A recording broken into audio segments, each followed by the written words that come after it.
Want entertainment designed just for you? Then check out customizable streaming TV from Xfinity. It makes your life simple, easy, awesome. Xfinity gives you customizable streaming TV options. Enjoy the most free shows anywhere on any device, and even access your streaming apps right on your TV with X1. Go to Xfinity.com, call 1-800-XFINITY, or visit a store today to learn more. Restrictions apply. Blog Talk Radio.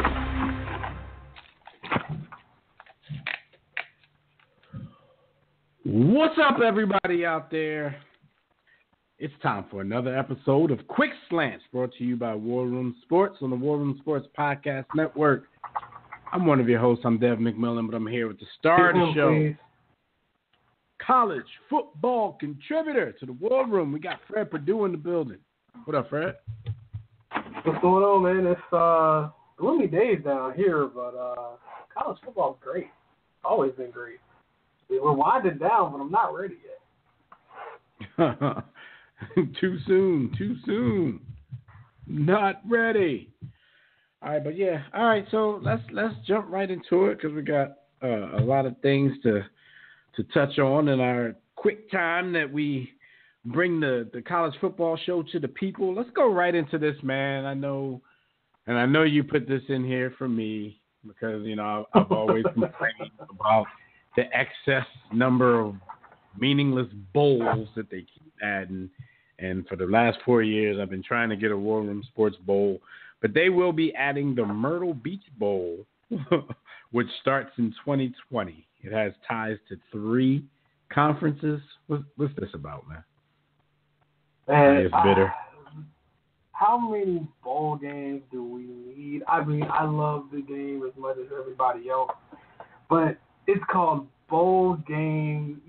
For me, when you want a bowl game, it means that you've gotten in because you've had it's an accomplishment season. It's for extra practices. You're rewarding teams for going 6-6 at this point. 5-7 might get you into this one. It's going to be in Myrtle Beach, South Carolina. For me, when I look at this, I don't understand it, but it'll be tied to the Conference USA, Mid-American Conference, and the Sun Belt. Some underrated teams, but this bowl will probably feature the middle-tier teams in these bowl games for this bowl game, and it's sponsored by the 4 letters, so of course it's going to have the presentation will be there. We got about 2 years before this comes to fruition in 2020, but boy, do we really want to see like Northern Illinois versus like, I don't know, no, we don't. Arkansas State? Do we really want to see that? These are games that only the avid college football fan really cares about. Myself, I'll watch because college football is just happening so quickly and it just goes away so quickly. But the average fan, do they really care unless they went to that school? Probably not.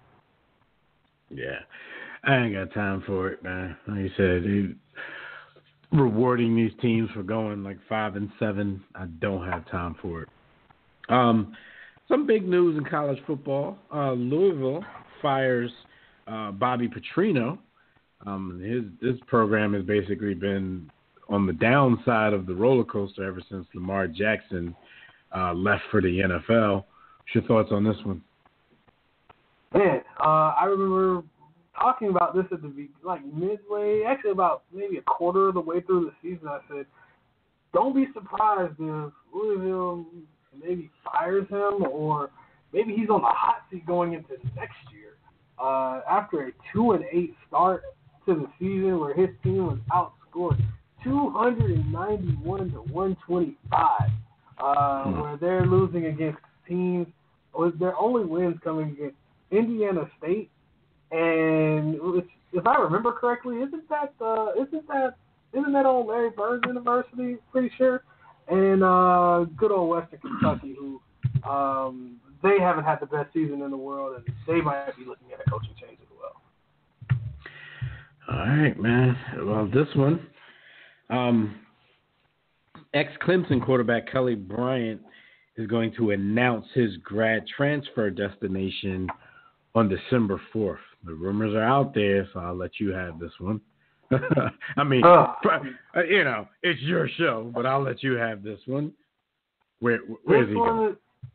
This one really is interesting because when I look at how this can go, there are about maybe 3 or 4 different places he could easily go. And Kelly Bryant could end up at Miami. He could end up at North Carolina, Missouri, Mississippi State, Auburn. He just took it in Arkansas. Arkansas would be a perfect place for him. Chad Morris coming over from, albeit Clemson, before going over to as an offensive coordinator, going to SMU as a head coach, and then now in Arkansas as the head coach there. Granted, these two have no connection whatsoever outside of the places where one played and one was employed years and years ago, not even recruited at all in the same realm. But all of these schools are losing quarterbacks, albeit Arkansas, Story at quarterback, gone. Missouri is probably losing Drew Lock to the NFL. North Carolina's in shambles. I don't think you want to go there. And quite honestly, with Clemson, is Dabo really going to let Kelly Bryant go with those transfer restrictions? Would he be willing? Would he be able to even transfer within conference? Miami, same thing. You have a senior quarterback and a carousel at quarterback. We already know how that. We know what that looks like. Whether he'd be in a quarterback battle with N'Kosi Perry, and if you do that, as if you're Mark Richt, do you really want to stunt the growth of your young and seemingly fragile quarterback? Jarrett Stidham at Auburn, he's gone after this year. Nick Fitzgerald would fit he would be going on to the NFL. He had a lackluster season, but Kelly Bryant would fit perfectly into that offense because that's more of a QB run heavy offense where you're able to mix in the passing game. So he has a bunch of options. Personally, if I had a choice of if I could just wave a magic wand and say, go here, go to Auburn, because that's where, if you look at the success of Gus Malzahn throughout the years, what kind of quarterback has he had? He's had a dual threat quarterback, a bit of anywhere between 6'2", 6'4", good running ability, not great running ability always, but you had Cam Newton, Heisman Trophy winner, national champion. Then you had Nick Marshall, very good quarterback that fit that system, probably the best, despite Cam's size, probably the best because he ran that offense perfectly. He's the perfect combination of being able to throw the ball deep down the field, also be a run threat. Kelly Bryant is he's kind of sandwiched in between that. He would be perfect for that offense because Auburn, when they're running the football, that's when they're the best. When they're throwing the ball all over the yard, that's when you have a little concern. So if I could wave a magic wand, go to Auburn. Please, stay away from Miami. We don't want you. We're good. I want you, but you won't succeed at Miami. So stay away. All right. I mean, it sounds like some of the Miami players don't want him either, because there was a few tweets. One from let's see, Lorenzo Lingert. He posted on Twitter a message defending his young quarterbacks, basically talking about loyalty versus it being a business. So it sounds like some of the players there would like to see some of their redshirt freshman quarterbacks get a chance at it rather than Kelly Bryant enter the fold. So we'll see. December 4th, he'll be making that decision, and we will be covering it. So another story. Current and former Buckeyes and OSU officials, they deny the report of a racially charged incident involving Zach Smith. They're basically denying that he hurled a racial epithet at a player. What are your thoughts on this? Zach Smith has been on social media like a woman scorned lately. But what's your thoughts about this?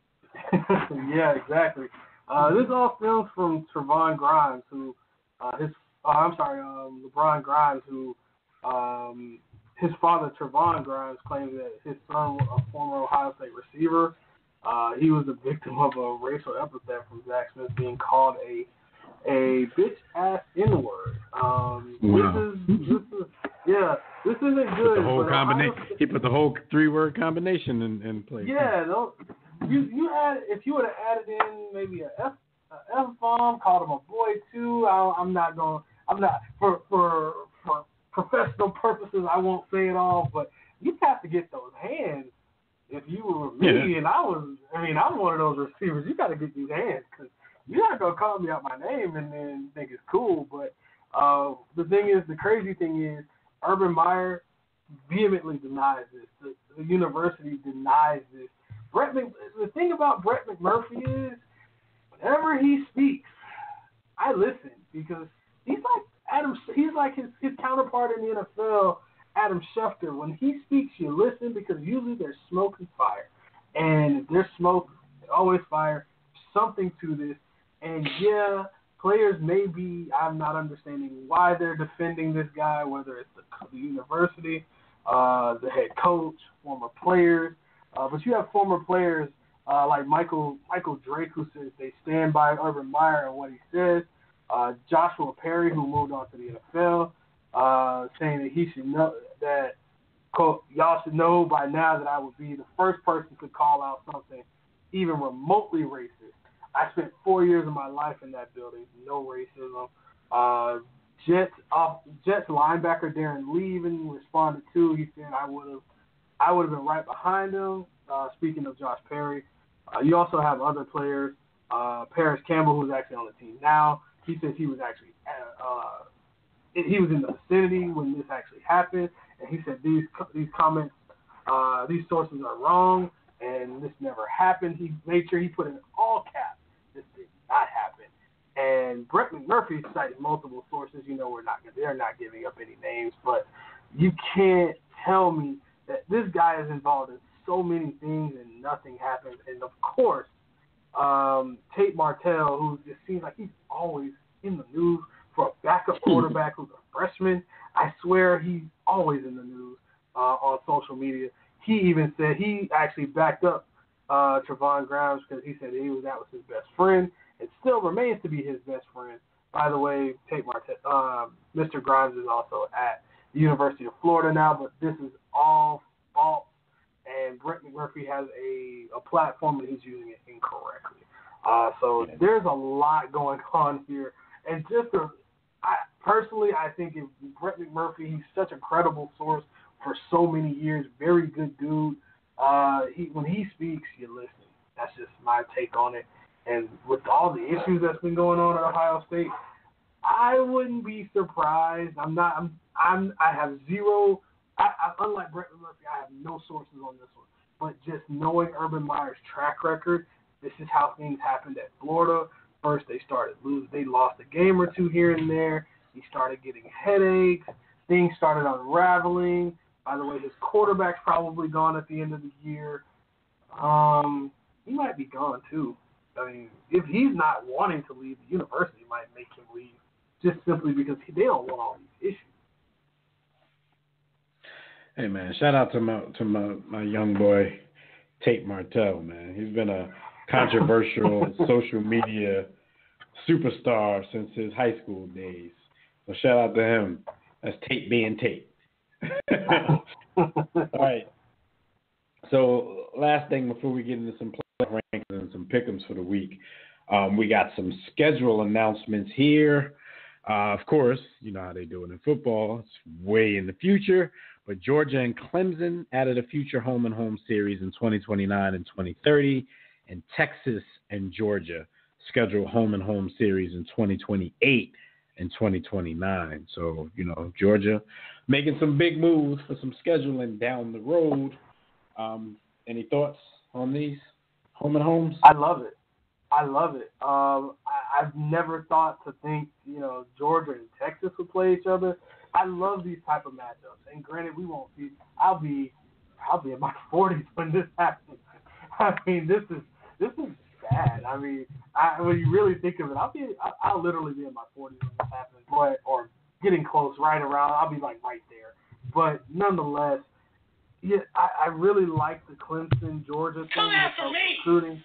I'm a man. I'm 40. Exactly. You're gonna be a man. I can say that.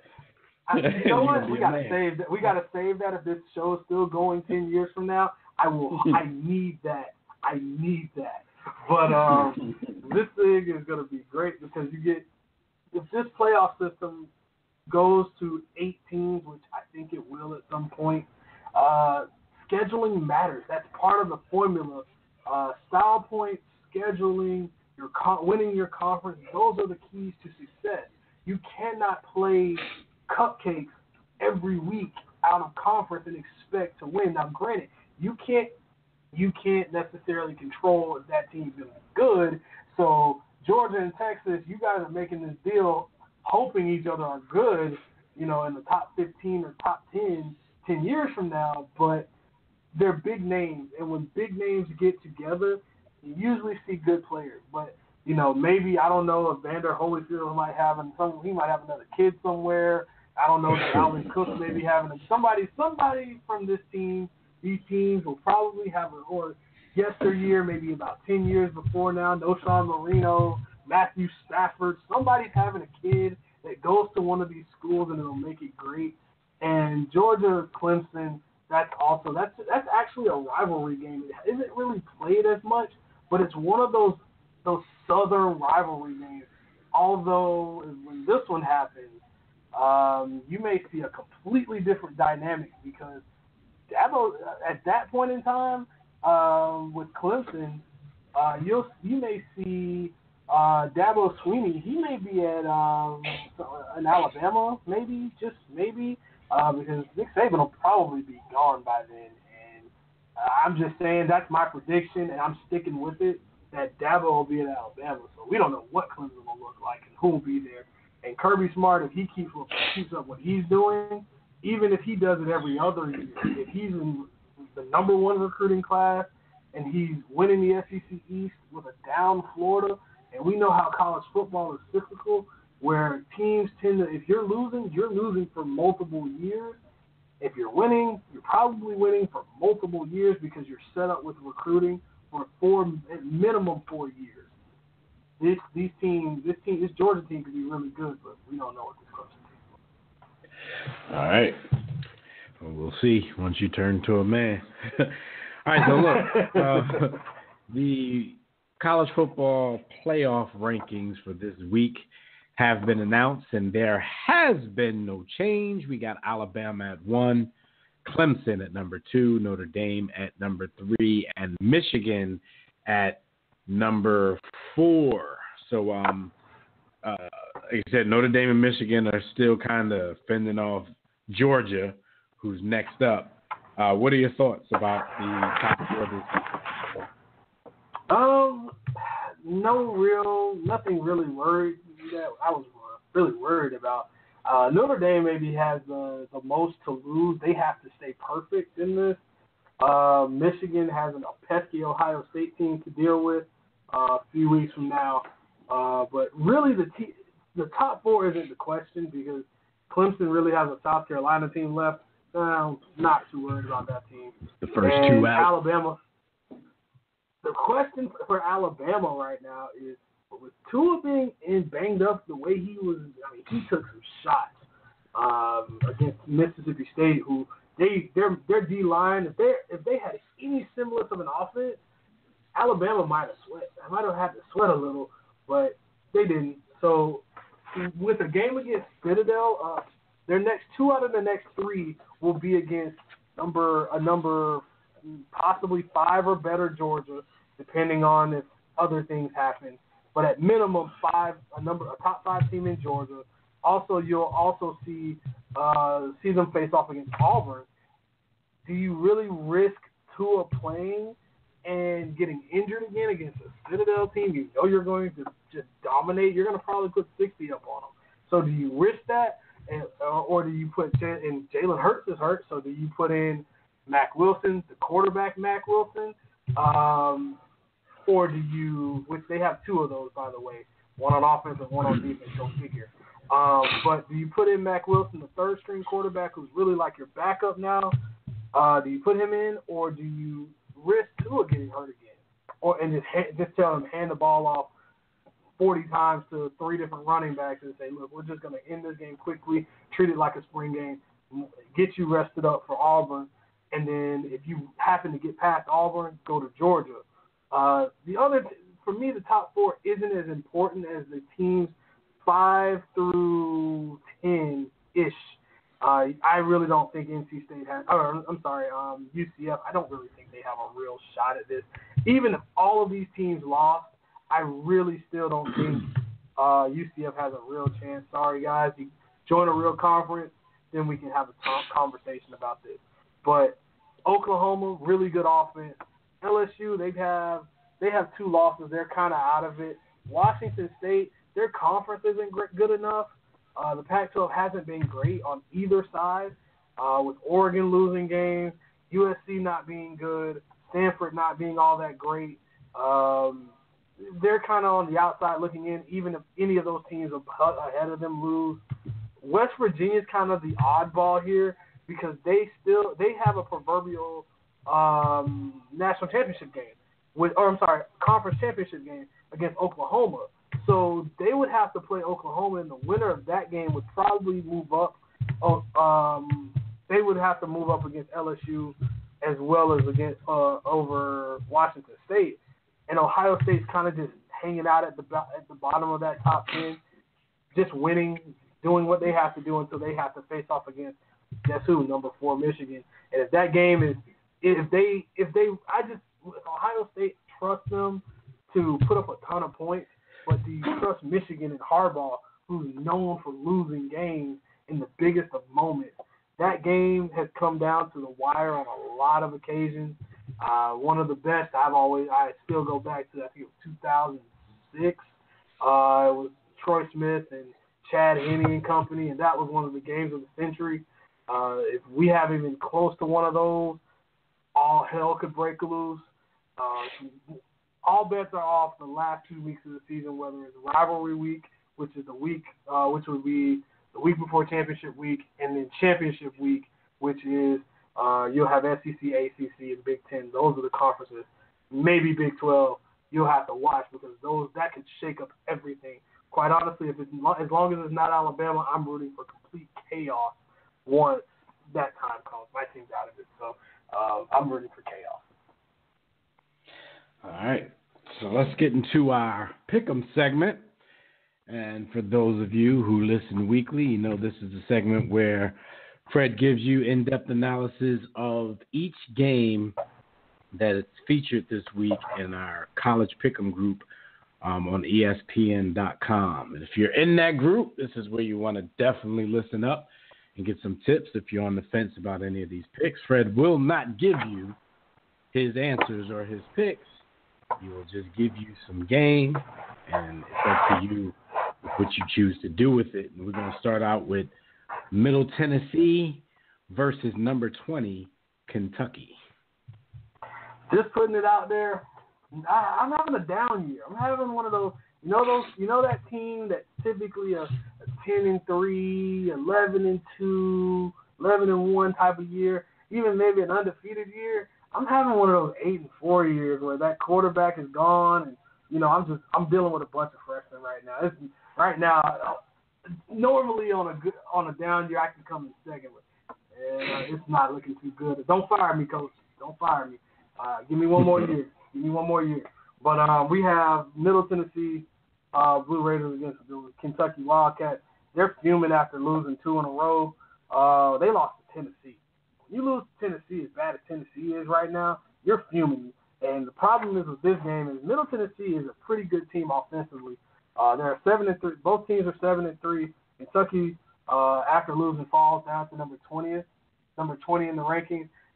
Terry Wilson, at quarterback, is a decent runner, but I don't know as far as a passer. He's just not that guy. Benny Snell is the guy you want to watch at running back. They're going to hand the ball off a ton. Will they be able to score enough points? Kentucky's at home, but again, these are the type of games after you lost 2 in a row. You have nothing to play for really but a bowl game.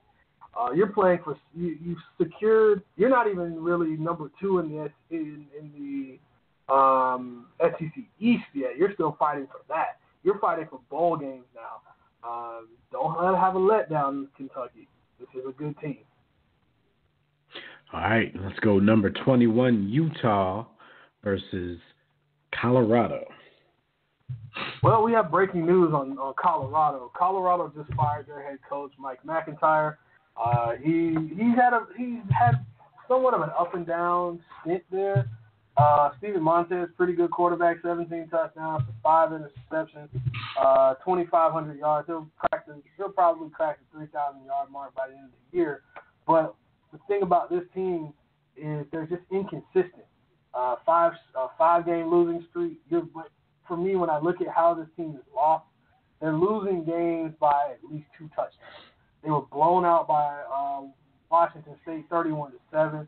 That was pretty much what broke the camel's back, pretty much, or should I say the Buffalo's back. For me, it's one of those. This is one of those games where you're not beating Utah.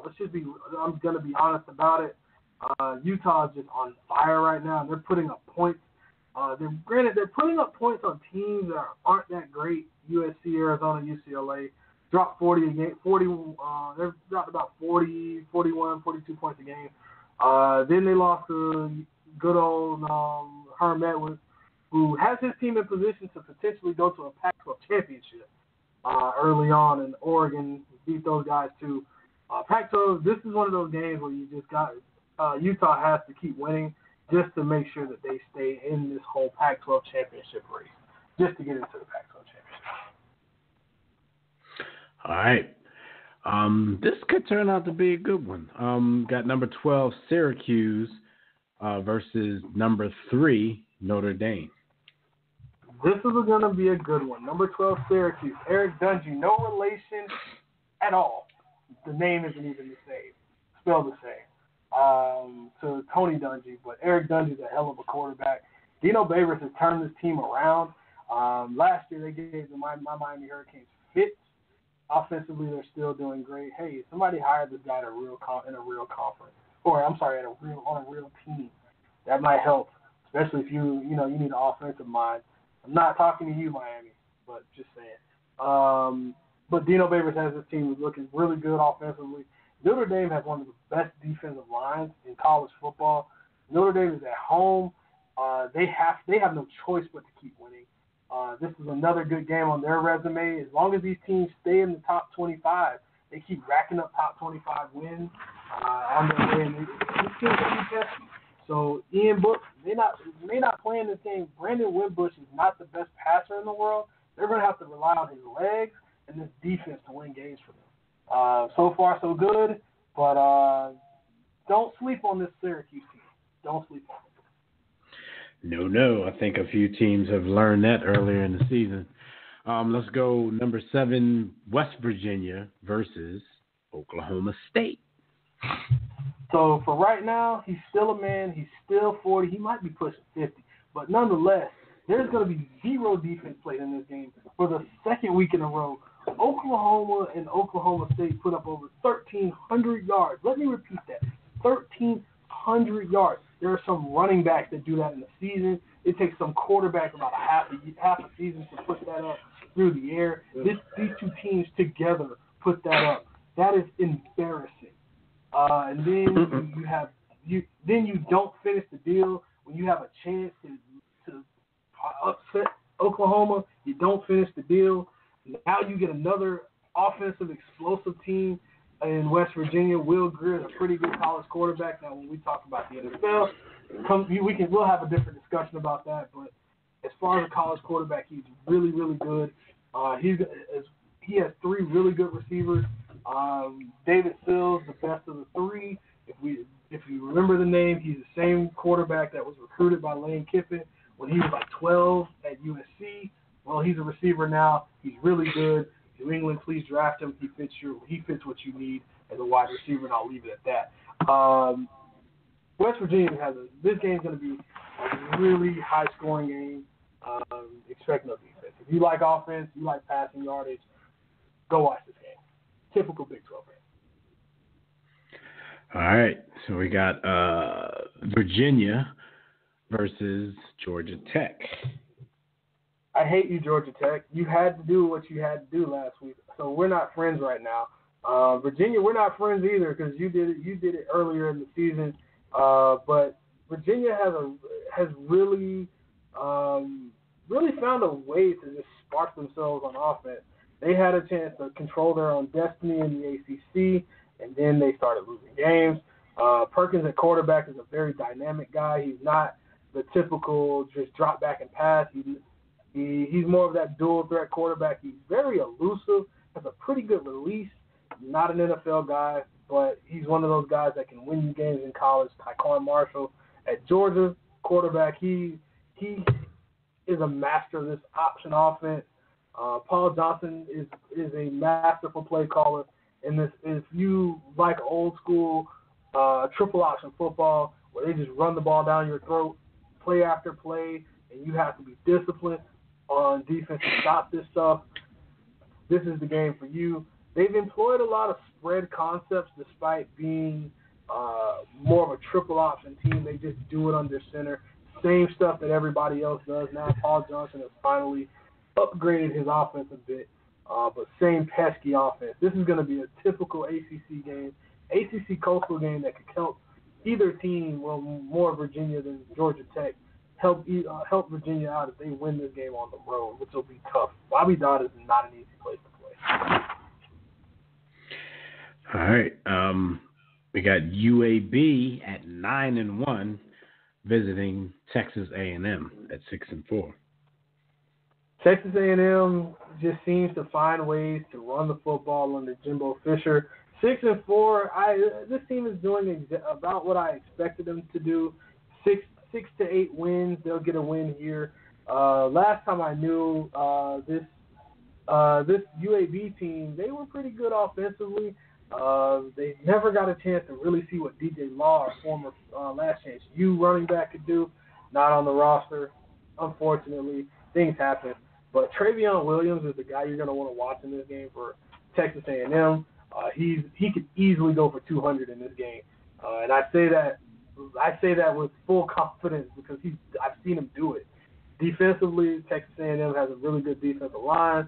I think Texas A&M just may be a little too much for this 9-1 UAB team. This is the same UAB team that closed their doors a couple years ago, and now they're back into college football. I'm not calling it a win for them. They might be a little disappointed. Jimbo's slowly building this team. He's setting the foundation for years in the future.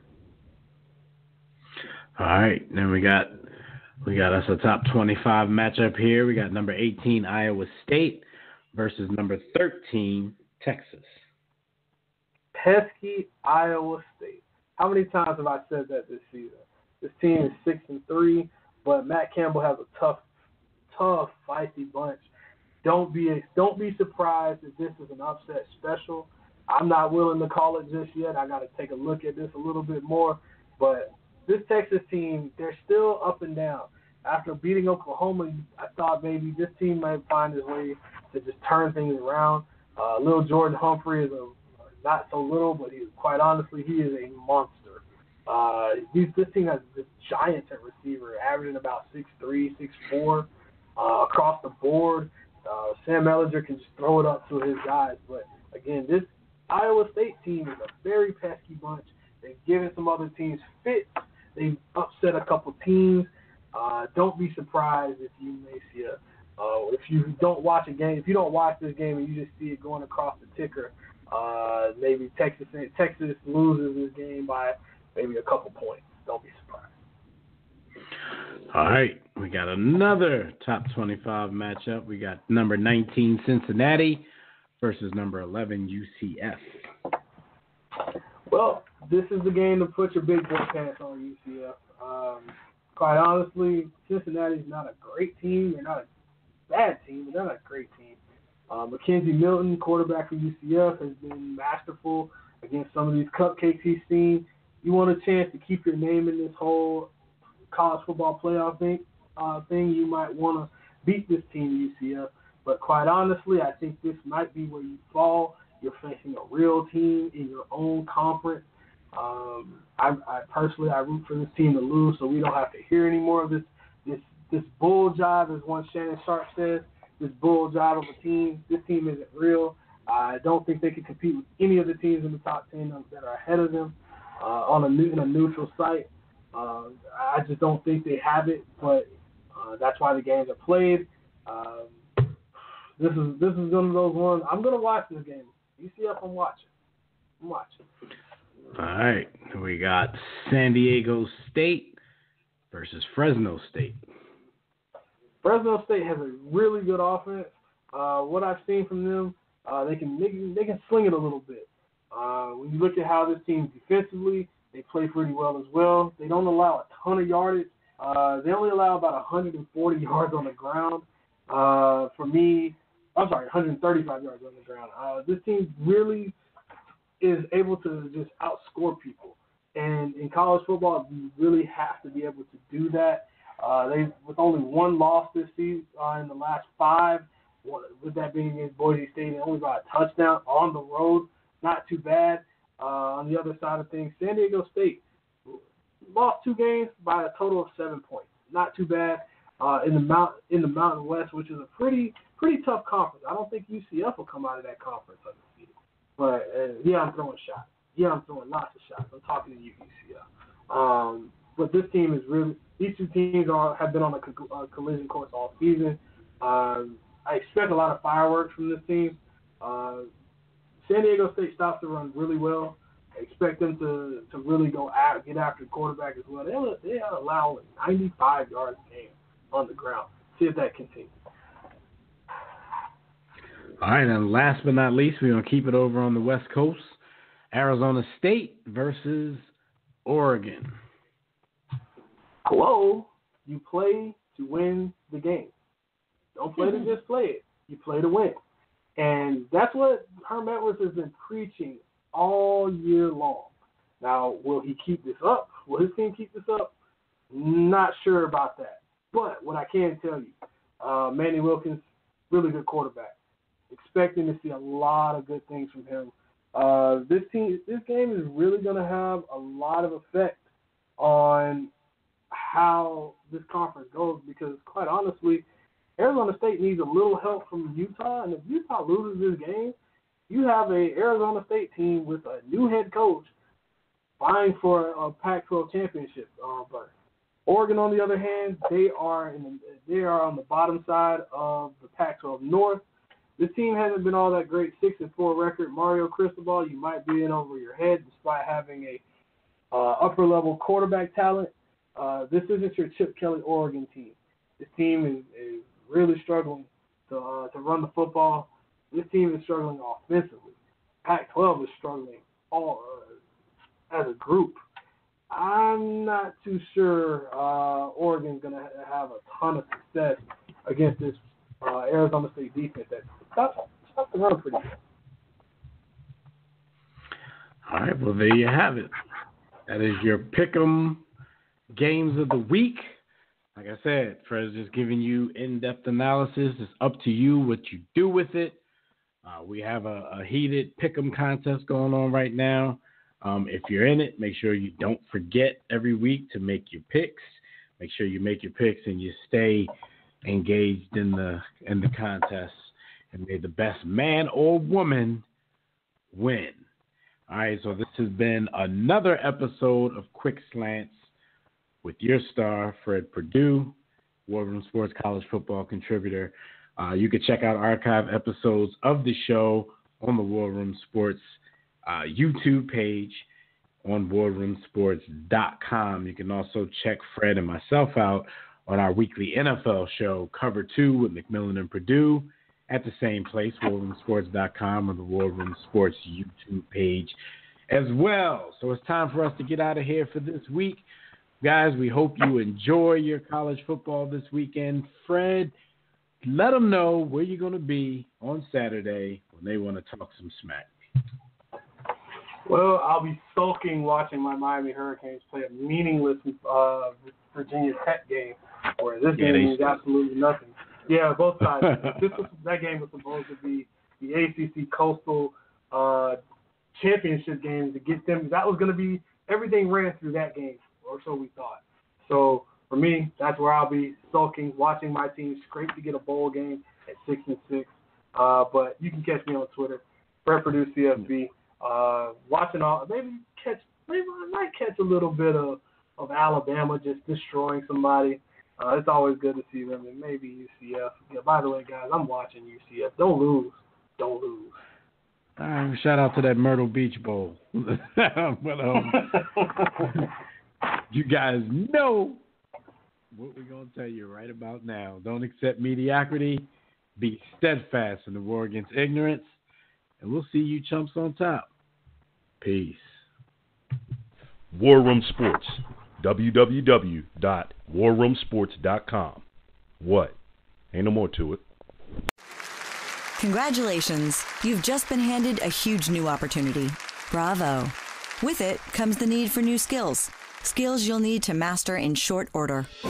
Every year, Harvard Business School Executive Education helps executives like you develop the hard and soft skills it takes to succeed in new roles. This is your chance. Go.